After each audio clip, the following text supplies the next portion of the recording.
Are you showing up on Facebook?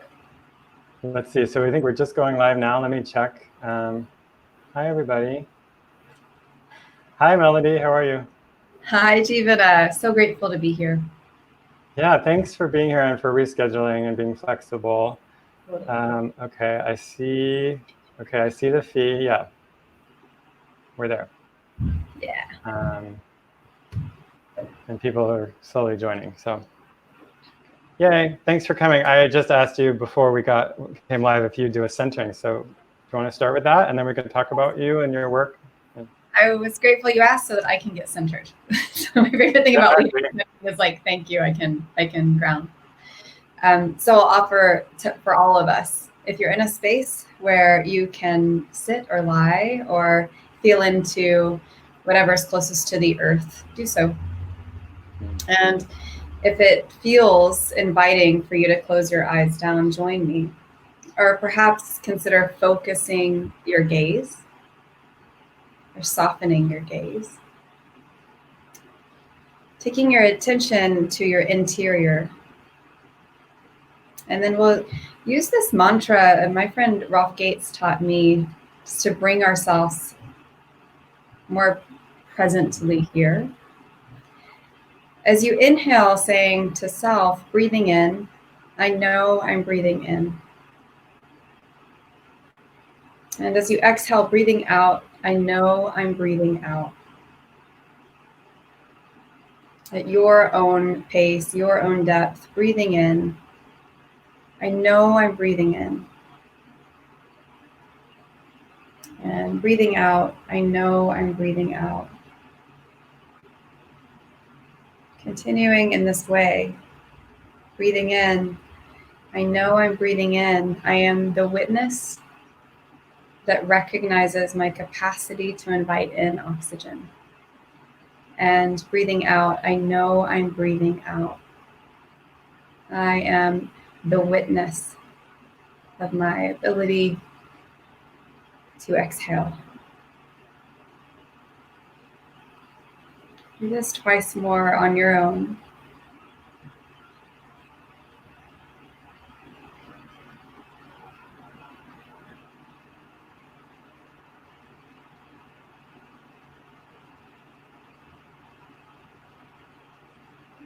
And I'll invite you to join me in gratitude for the opportunity to be in a conversation like this.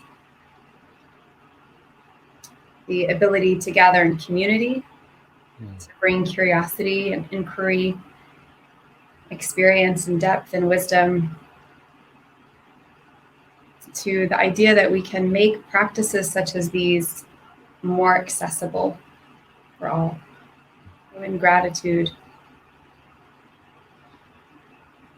Any other thing you need, offer yourself the ability to root into this moment, perhaps by feeling a sensation or hearing a sound.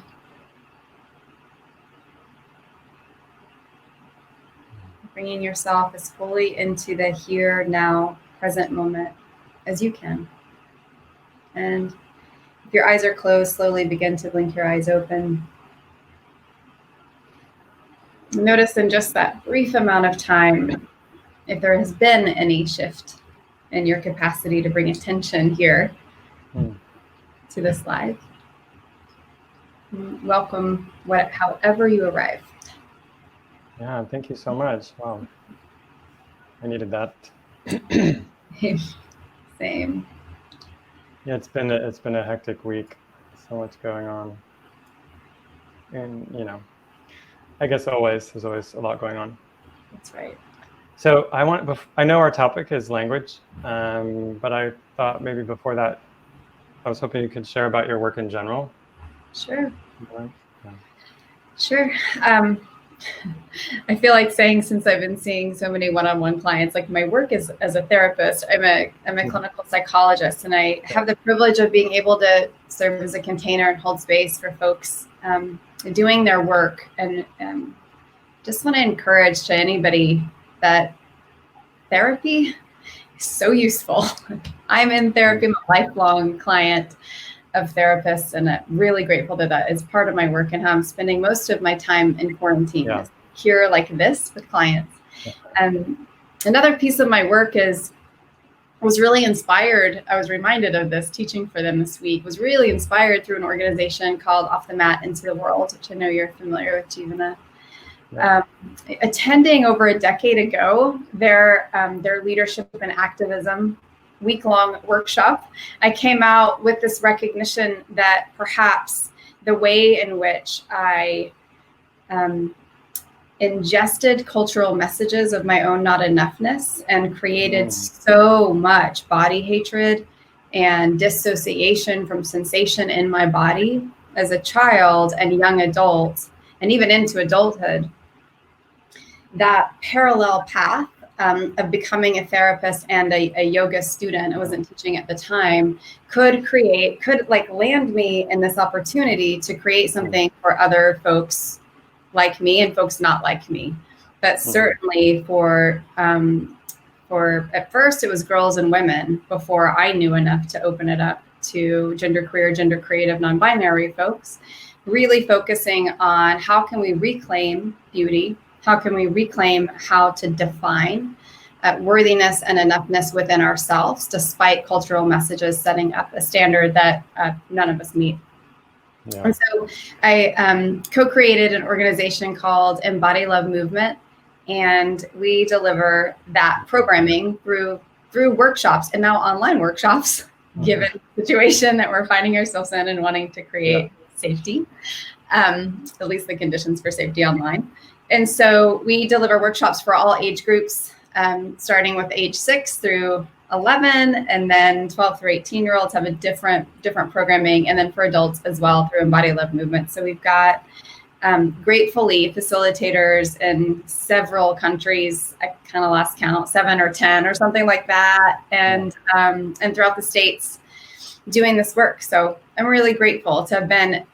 It was my goal to have this happening for a decade, and we're coming up on that 10th year. So I'm really grateful for how much I've learned. It's been the most humbling experience. I don't know if you feel this way having started accessible yoga, but I have learned so much. And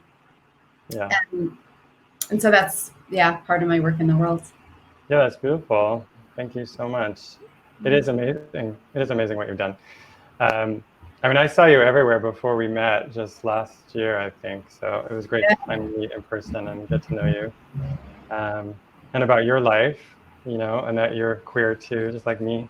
I think it's the first thing you were like, I didn't know you were queer, because I think I sat down at his table and I was like, oh, I found my people, found the gays. You were like, I didn't know you were gay. I was like, yeah. That's awesome. And did you just get married, or you're about to? Yes. Well, we had to cancel our wedding in April. We rescheduled it for October. We just recanceled it. So still have a wife, just didn't get to have that ritual around it. But really, I'm so grateful for the love and finding love after 40. Love of life after 40. Yeah. It's so interesting, because that's kind of like how it was for me, or me and my husband too. It wasn't because of coronavirus, but just laws. Like, we had to get married many times. Yeah. We originally got married, it was in 1995, and then, with our families, but gay marriage was not legal. And then we did it again when it was legal in California, but it wasn't legal federally. Then we had to do it again when it was legal for the federal government. And I'll just say, like, tax-wise, it was a disaster. Like, each part of that, it was so confusing. I got one time, I had the IRS call me, like, it was kind of like an audit. They were just saying, like, they asked me, like, they were so confused about our taxes, because we were married in California. We had to file as married, but then federally we had to file as, individuals. Yeah. And the guy who called me from the IRS was like so confused, and I had to explain it to him. Mm-hmm. He's like, "Oh, you know more about this than I do." I was like, "Yeah, that's what happens." Right. Yeah. It felt like taxation without representation. It felt like exactly what it was. Yep. Anyway, well, hopefully you can get married soon in person. Yeah, I hope so. It would be really wonderful to be able to just include. I feel like just the inclusion of other people and the witnessing of that just it brings another layer of support. So we are open, but we can't say hopeful at this point, but we're open. Yeah. All right, so let's talk about what we're talking about today. So tell me what you had in mind. What do you want to cover here? Like, what was your idea?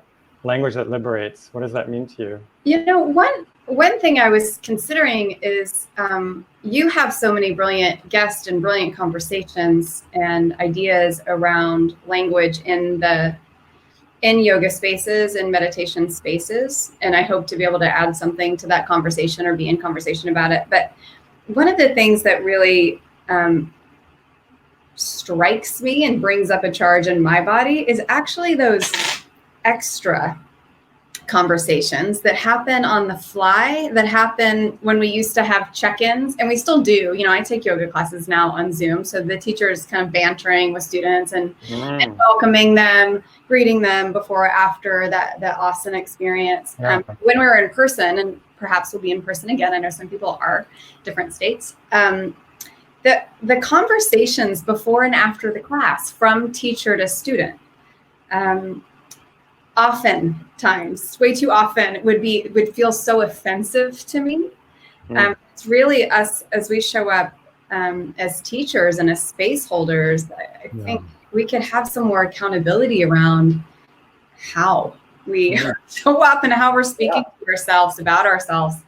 And sometimes during the asana class, but maybe not even because I know you have so much of this and I'm happy to talk about it, but like not even just the cueing, but the like, I mean, now I'm going to tell this story while you hold this pose kind of thing, like the entertainment sort of piece that some people do when they teach.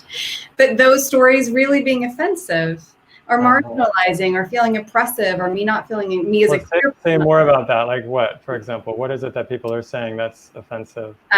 Well, to me, one of the things that becomes offensive is body judgment, right? And body shaming conversation.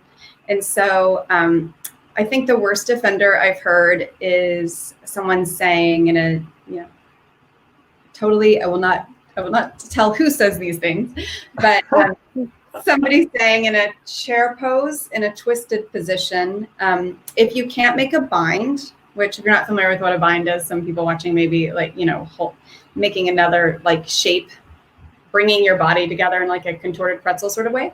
If you can't make a bind, deeply consider what you ate for dinner last night and what's in the way. So that's like on the most egregious end I've ever, like shocked, appalled end. And then what people I think consider throwaway comments. I had a teacher last year, and I posted about it on Facebook. It raised quite the discussion. Say after class, after it was a holiday, I think it was after Easter, after the whole class had happened, over, she's walking out the doors, but there are like 50 people in the room, and their attention's on the teacher. And she says something like, I know that was a hard class, whatever that means, I know that was a hard class, but we just all loaded up on Easter candy yesterday, so it was needed. And I was like, like my heart sank. Yeah. Why are we bringing food shame into this?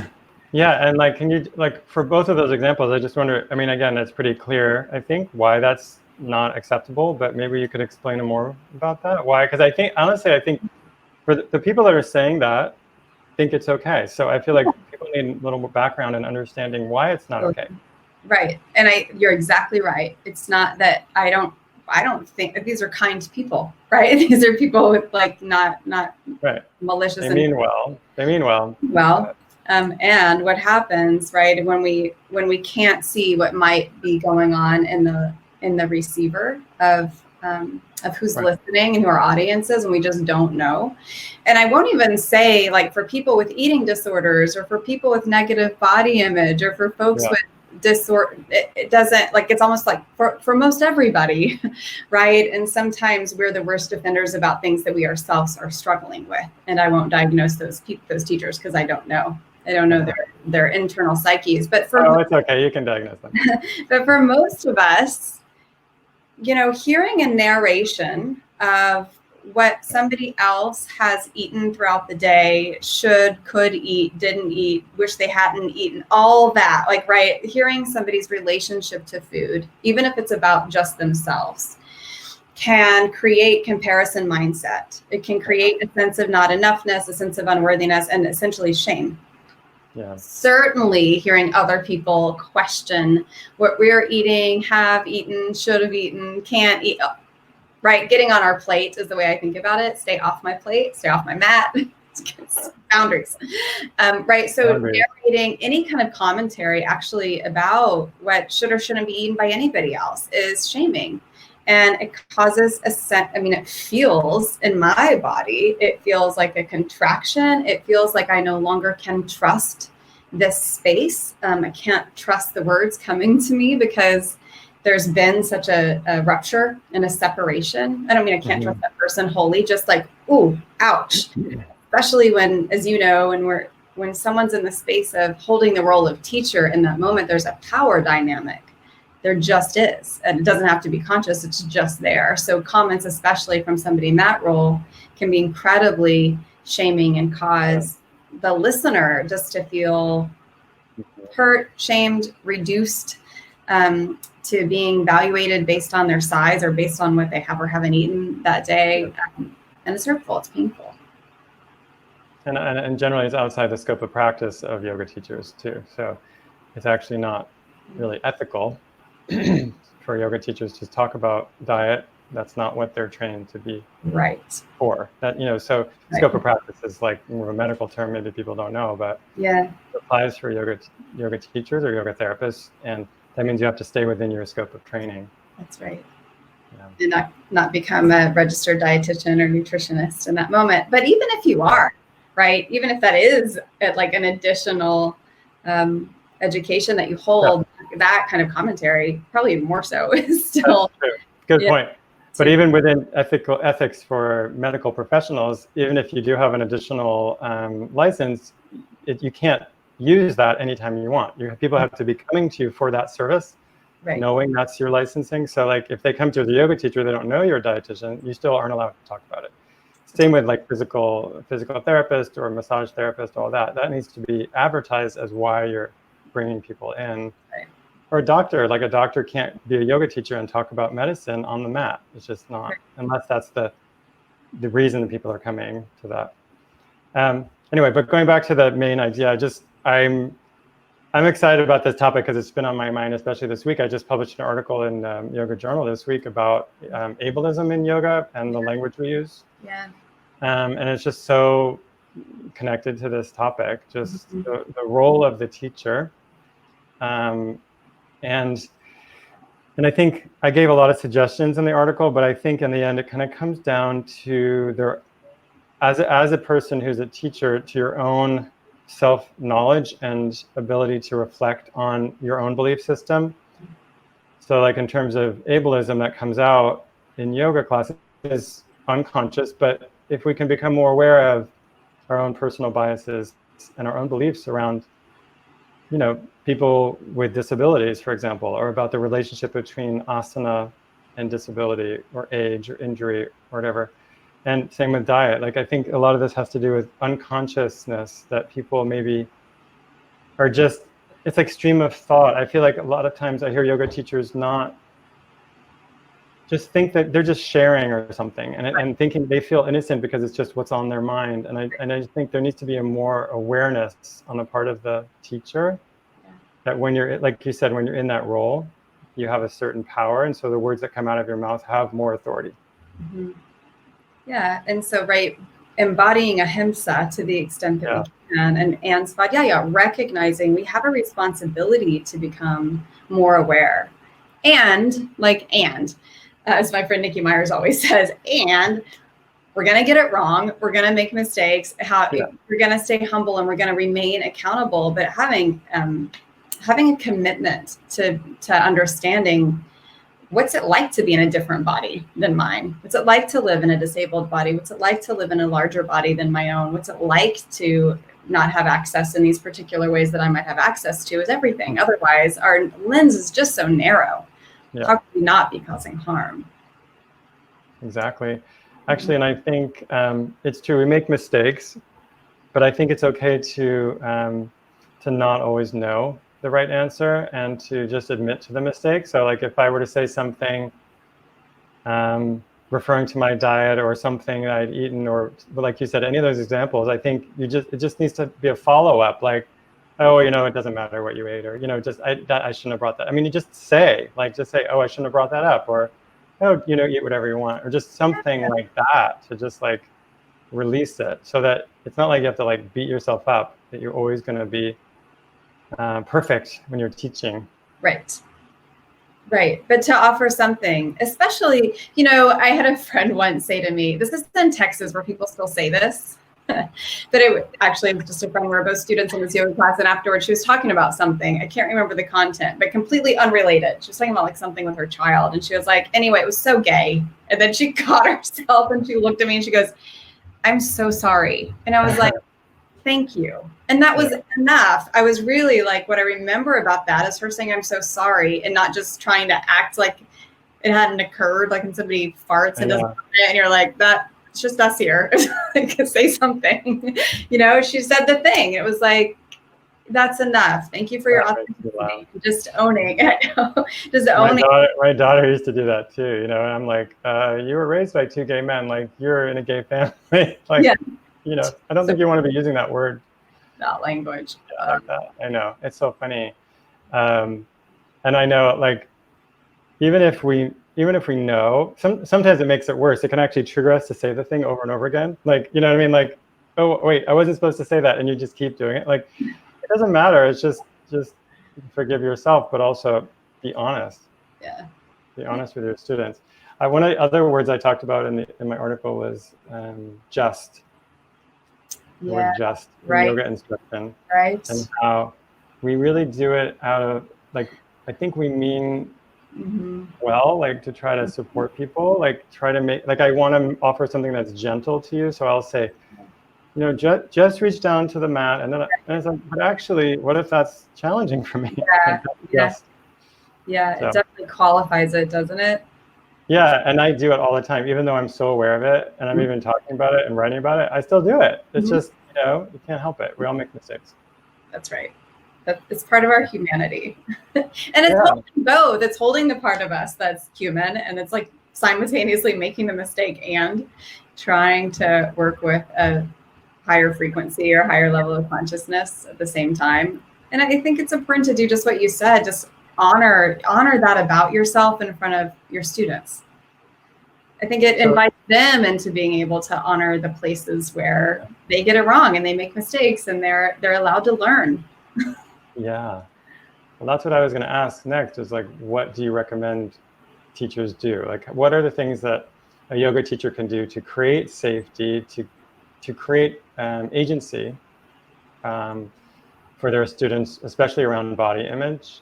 Yeah. Or these areas of self-esteem. For sure. I think I love the word agency, and I love when teachers offer choice over and over and over. I don't think we can say it enough. Just like you have literally the words, you have choice. Saying that, it's up to you, over and over, almost every time that we offer, if we're going to offer different ways to make a particular shape, but what we're doing is saying, we're stretching out the side body. You have choice. This is one way, here's another way, right? Like offering it that way, but literally saying the words, you have choice. And of course, not saying words like level 1, level 2. I know you go over this probably weekly in these conversations, not saying like the words advanced students, because hell is that? Advanced students, what's up your other level too? I'm waiting for someone to tell me explain to me what that means. There's an advanced yogi. What is that? Those levels. I don't know. Enlightenment, I thought, or like, because you can do gymnastics, like that makes you advanced yogi. Right. That's the advanced. Like, what is that? Yeah. So none of that. But even as you're explaining options, and I always like to give option whatever, like your variation of what, if you've discovered something that if we're doing this thing to open this side, like, and you've got a shape I've never considered, please honor your expertise and your knowing and your experience. Option create it, option this, but not making like one better than the other, always listing things in the way that you feel from your own perspective gets harder and harder. So, level 1, 2, 3, or beginner, do this, advanced. So it could, Oh, right. like in the class to like be offered like beginner. Oh my God, that. Yeah, like we can do that without classifying it as beginner or advanced. You can just say this way or this way or this way. Like you can offer all those options, but not to classify them. Is what you said. Yeah, that's brilliant.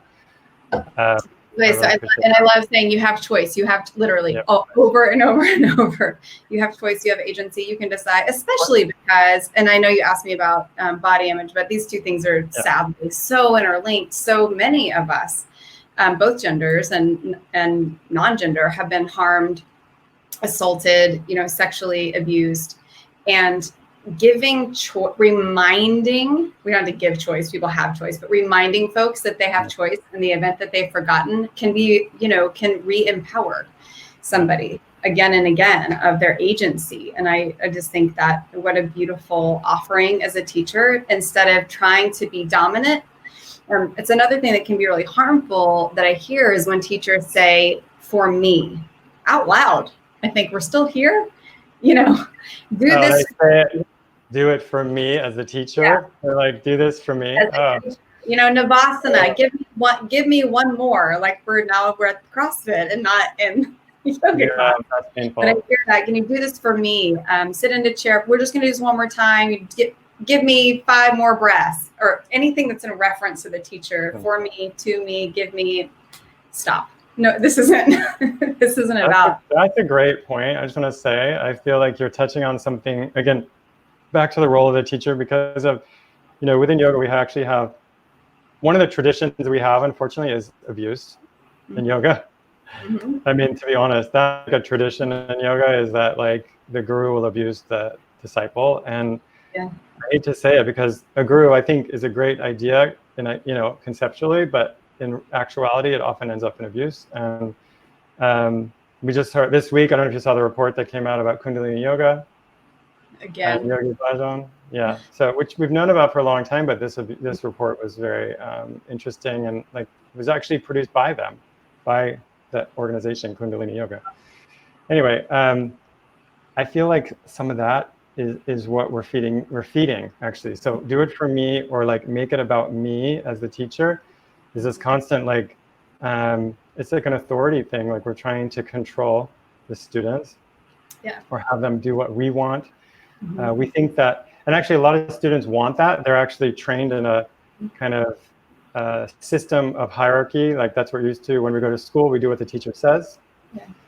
And then we replicate that in the yoga classroom. And I feel like it's just not, and actually what it's not about to me is not really about what yoga is. But I think it's actually, not only is it wrong for many reasons ethically, and it leads to potential abuse or real abuse, but actually it's misguided. Yeah. Because the agency, and like you said, this kind of choice, that's actually what we're trying to get in yoga, is empowerment. That's the whole point here, is allowing students to connect with themselves, not about the teacher. The teacher should basically disappear, right? Right. And create a space, create conditions for a student to have more access to their own sensation. But I don't know if there are teachers out there with superpowers I don't have, but as a teacher, I know I'll never be able to feel into your body more than you can. I'll never come close to having a sense of. They think they do. There are teachers who think they can do that, but it's not happening, right? So that language, the for me, to me, give me 5 more breath, 2 more seconds, 1 more chaturanga. That's the opposite of liberatory, right? That's which is oppressive. And disempowering, empower under. So that's like on my worst offender list. It just, I love that one. It makes me cringe. Like, no, please stop doing that. Teachers, back to body image, because that was your initial question. Teachers often refer directly to shaping the body in particular ways, right? So we're going to do core work today because it's the day after Thanksgiving. Back to, again, because we just ate so much for Thanksgiving. But we're going to get I live in Manhattan Beach, in LA County, and there's a yoga studio nearby. Keep wanting to just write them little love notes and leave it for them. That's COVID, so I'm not sure. For some reason, I didn't see it for the first couple of years I've lived here, but I saw it recently, and there's on the yoga schools, like in their front window, there's an advertisement for the Beachbody that you can get through yoga, and it just like my heart sinks to see something like that. And so when teachers or in advertising or in marketing, like in this case, directly refer to the way that yoga is supposed to make our body look differently than it already does, the way we're supposed to change our shape or frame or weight because of this practice, I feel like it bastardizes the practice, and certainly it causes harm in the in the students and the student psyche. And that gets said, hundreds and thousands of ways over and over again.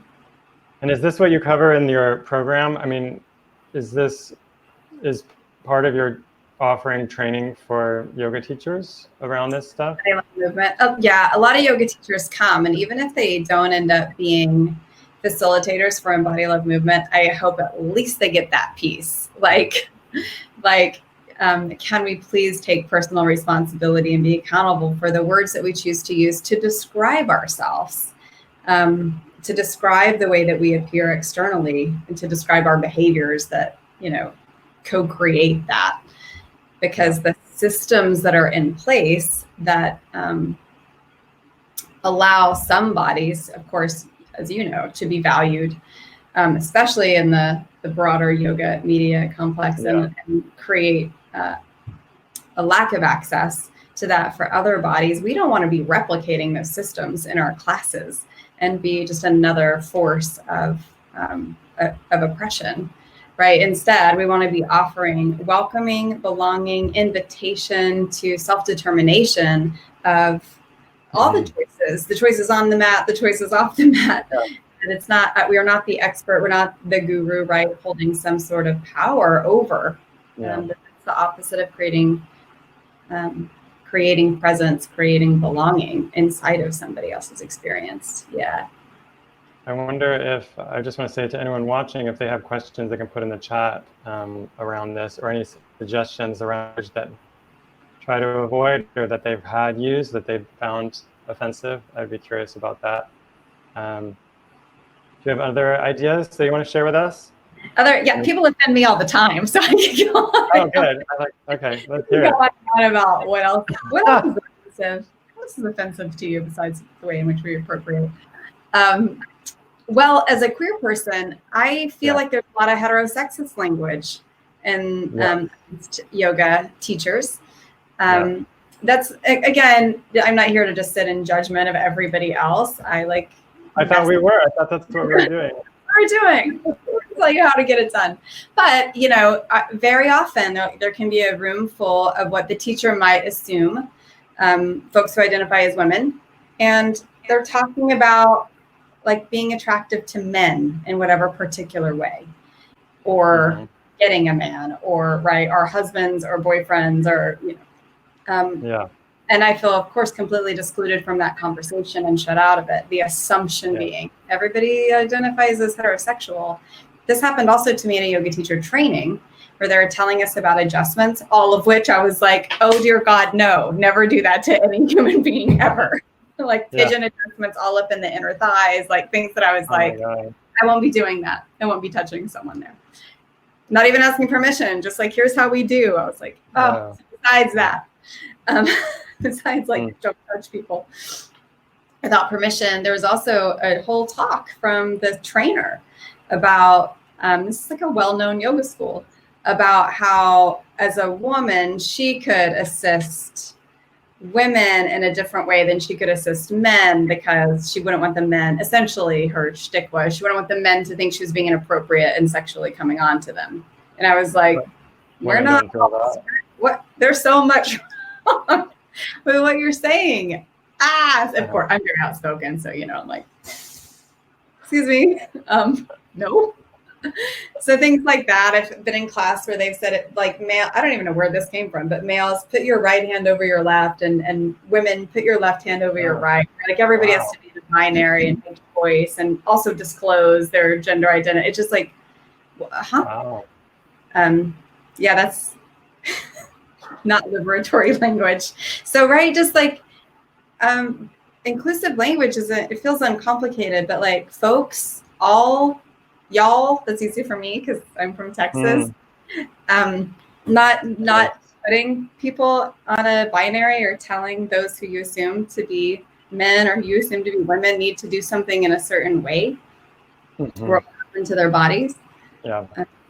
Yeah. Those are great ones. Thank you. Thanks for bringing that up. I mean,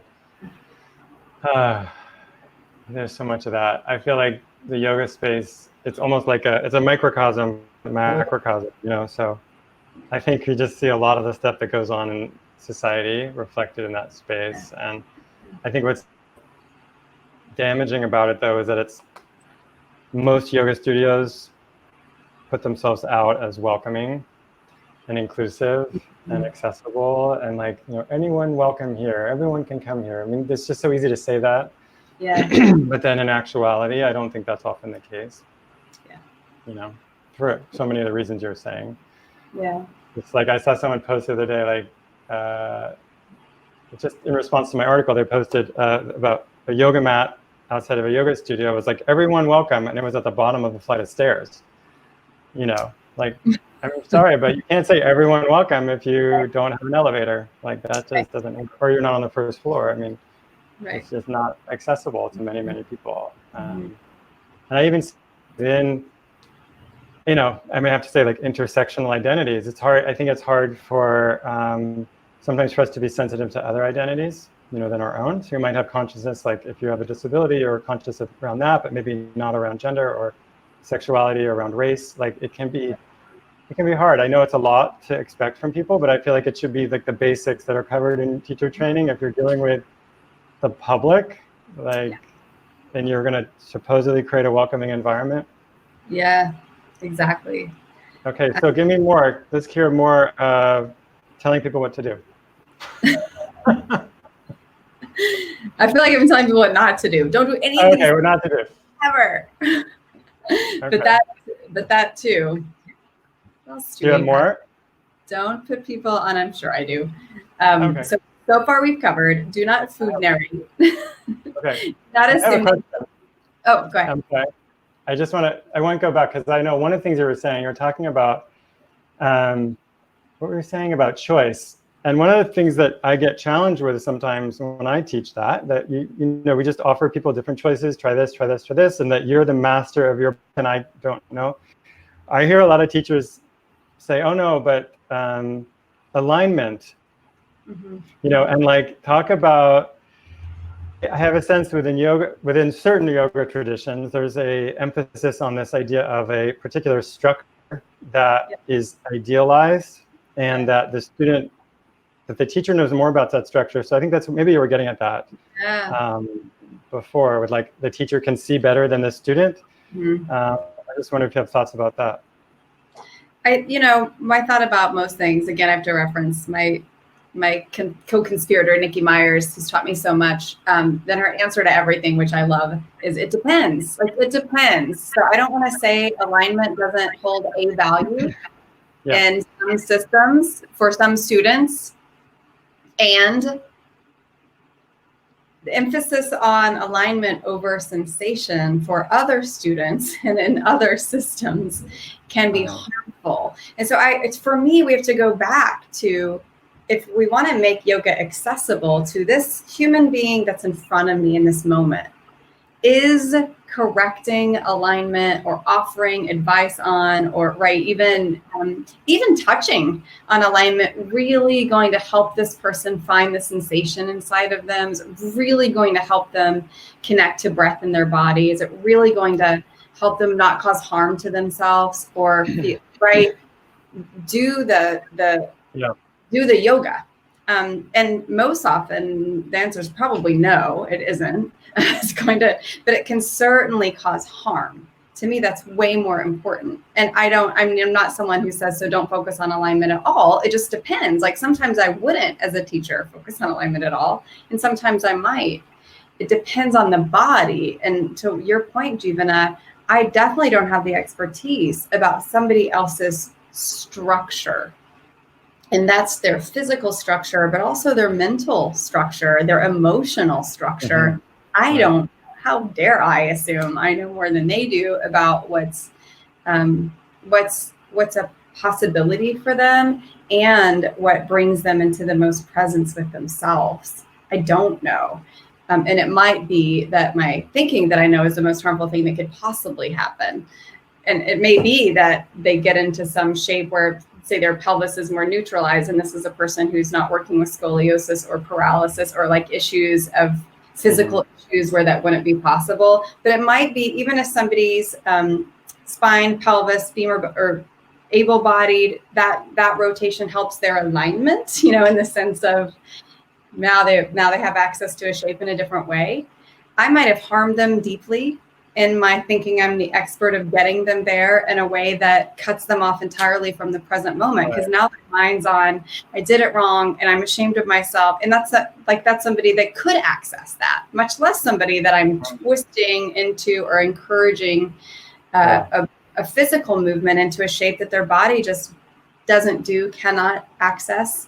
And it's causing actually physical harm. So I'd be anti that. There is not a one alignment fits all. Well, I agree with what you just said. Like I've decided to like redefine alignment actually, as, you know, like a position that doesn't cause harm. Yeah. You know, so that thinking of alignment as like ahimsa and as being in alignment in the body, a position that's not going to cause you pain or suffering in some way. So, and I might have ideas about that, and you might too as a student, you know, so like that's something that we can share together. Okay, there's a good question I just wanted to ask. I think it's Aliyah.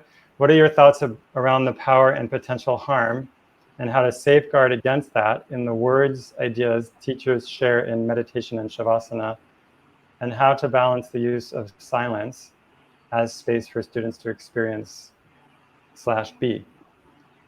Yeah, I'd love to hear your thoughts on this too, Jivana. I think it's a really important question. You know, I was at the dentist yesterday getting a cavity filled.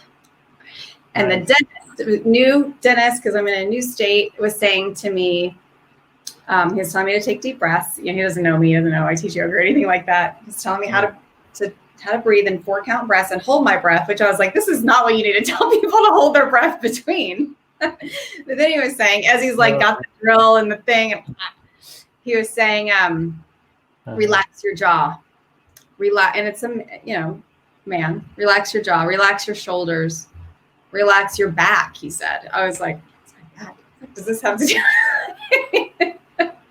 So much wrong. So, you know, practice. So for me, being a survivor of sexual assault, working with other survivors of sexual assault, and the word relax, it doesn't cause relaxation. It causes tension, and it might cause flashbacks and memories, and take us into a space that's the opposite of what we're hopeful for that is happening in Shavasana. And so that is, I think, a place where we especially have to be very careful about word choice and soften the ways in which as teachers, we become dictatorial and like disciplinarian in our practice, especially for folks who are like, sit deeper in your chair, like those kind of teachers, like at least in Shavasana.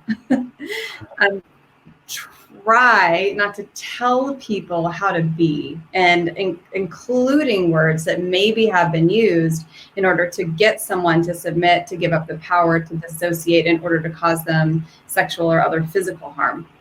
So those words, I think, are can be very harmful and triggering. I like to use words like invite, right? Because then the invitation is to, because then people have choice. Yeah. So if it's the invitation is to like loosen the grip of your muscles around your bones, you don't have to, it's up to you, soften any tension that you might be feeling. To me, that's it's an opening, but it's the invitation is to do this, not you have to, you must, you should.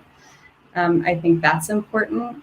I love that you asked about space and quietness, because really, I think it's so necessary to shut up and allow there to be space and room for the student to experience their own stillness, to experience their own inner guidance. And even if their experience is full of monkey mind and circus and busyness, that's an experience too. And they should be able to have that so that they can witness, that's where I am in this moment. This is what's going on for me. And our talking them through every single moment of Shavasana, I don't think slows that down at all either. So I think it's really necessary to get out of the way and allow the students' experience to be what is in the space for them. Yeah. That, Jivana? I agree with you. I would just say that I used to do a lot. I think the tension around Shavasana and meditation is the desire, I think, on the part of the teacher to try to teach something. Like, we're teaching a subtle thing that can be hard to explain in words. And I think we're trying to like use words as a support to like create an experience in the students. And I think it backfires, like you said. So I just think, again, it's where I think people mean well, and I think it can easily backfire. And I've had that experience myself where I've been in a class where someone told me about an experience I should be having, you know, that I wasn't having, you know, like I can't remember what it was exactly, but I think it was in a meditation. I was feeling anxious, and the teacher was saying feel how relaxed you feel. And it felt invalidating of my experience. Yeah. You know, and I think, so what I try to do is kind of exactly what you said, which is to invite people more to be aware of their experience. I usually say directly to try to not judge at this moment. Like when we're doing Shavasana, if like I'm doing a body scan, like without judgment, brings awareness to this part of your body. Just notice it, notice sensation there. And actually, or notice the judgment that comes in. Like, it's just good to be the witness to that too. It's like, what are you saying about yourself?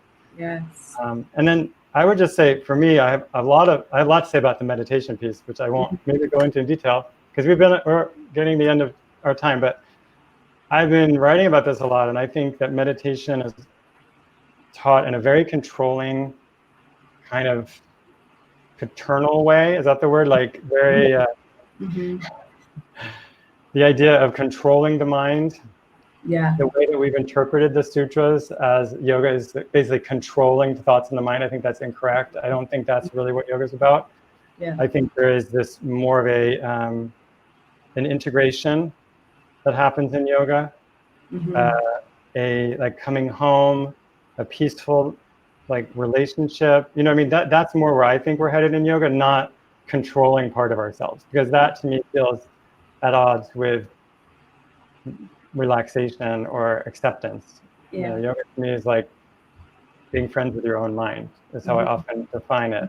And so in meditation in particular, I would just be really sensitive to that. I'm really sensitive to whether people are telling me how to work with my mind, rather than just inviting me to watch what my experience is and what my mind is doing.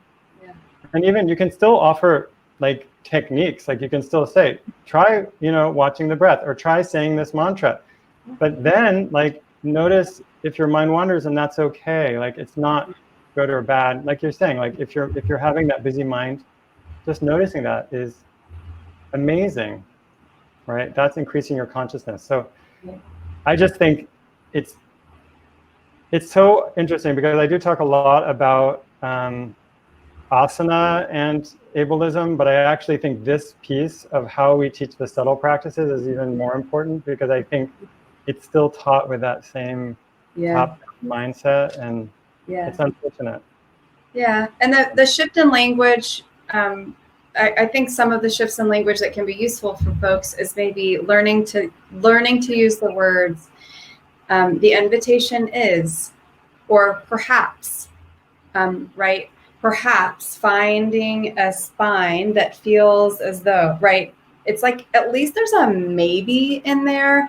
I like to say a lot, notice, just the word notice. Notice for you as you inhale, if you feel this, and notice if not, notice if something else occurs. So just again, witness, notice, see if you're invited to. So it's always I love the word always, but so that you're offering choice and you're offering agency, like you're saying, Jivana, in meditation, again and again and again. I also sometimes when I catch myself, because I was trained to like tell people have this experience. That's how. And the thing I do is then I just add or not. Right. Yeah. Exactly. Or don't. So it's like relax the leg or not. It's just like Yeah. Like I often say when I start a class, like listen to my instructions or don't. Like it's not. Like you make a choice to listen to me or not listen to me. Yeah, but definitely don't value my voice over yours. What? Yeah, that's right. But definitely listen to you. Yeah. Choice about listening to me. For sure listen to you. For sure listen to you. Yeah. I forgot to say one of my the worst offenders is when teachers tell me to smile. Oh God. Like you were asking for a go to hell look in this moment, baby, right now. Level 4, smile, add a smile. If you can smile through this, I'm like, you gotta be kidding. Oh, like an asana? Oh my God. No, if my choice is to scowl, if my choice is to cry, which is often what happens for me if I'm releasing tension from my body, tears will come.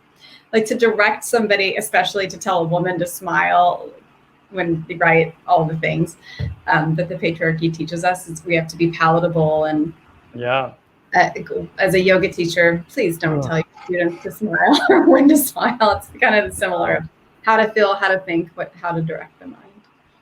Yeah. Wow. This is very helpful. Thank you so much. So anything else you want to share? Because it's almost even been an hour. So oh my gosh. I don't want to keep you too long. No, absolutely. But I'm so grateful to have this conversation with you, Jivana, and just to let it flow. And I hope we've offered some level of awareness or some new, a new arrival of like, I do that too. Because everything I've shared in the last hour or so, I've learned from doing it and or having somebody do it differently often. At my best, I hear somebody do something differently than I've known to do it and think that's the way. That made me feel included, or that made my body feel more at ease in this moment. I'm going to adopt that language. So we're all just like on this journey. We're all both on the bus together. So I'm hopeful that this has been a liberating conversation and not one that's felt shaming to you, so that you can continue to just adopt language that brings students more closely to their own experience. Yeah, thank you so much. And how can people find you? I guess we can put a link in the comments on Facebook, but do you want to say? Yeah, do that. My website's drmelodymore.com, DR. And this conversation is making me think about, I do have a course that lives on Off the Mat into the World in their courses that's on facilitating. I think it's called like the Art of Compassionate Facilitation or something like that you can just download and watch. That might be useful if this is the kind of conversation that you're looking for, more of this.